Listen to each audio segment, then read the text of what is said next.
ভালোবেসে প্রিয় মানুষটাকে পাওয়ার আনন্দটা সত্যি অসাধারণ।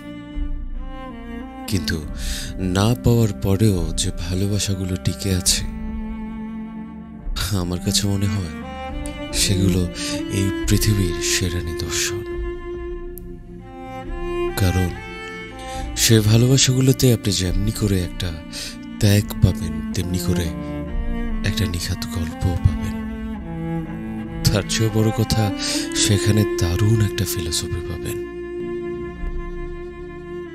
এই পৃথিবীর সেরা দার্শনিক যদি অ্যারিস্টটল কিংবা প্লেটোকে ধরা হয়, তাহলে একজন হেরে যাওয়া মানুষ, একজন নিঃসঙ্গ মানুষ মাঝে মধ্যে অ্যারিস্টটল কিংবা প্লেটোর মতো মাথা নিয়ে ধ্যান করতে বসেন।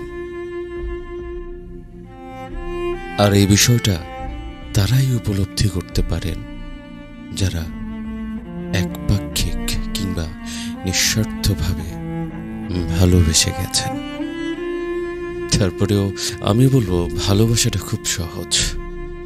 যে কোনো মুহূর্তে যেই কাউকে ভালোবাসা যায়, কিন্তু ভুলে যাওয়াটা একদমই সহজ নয়।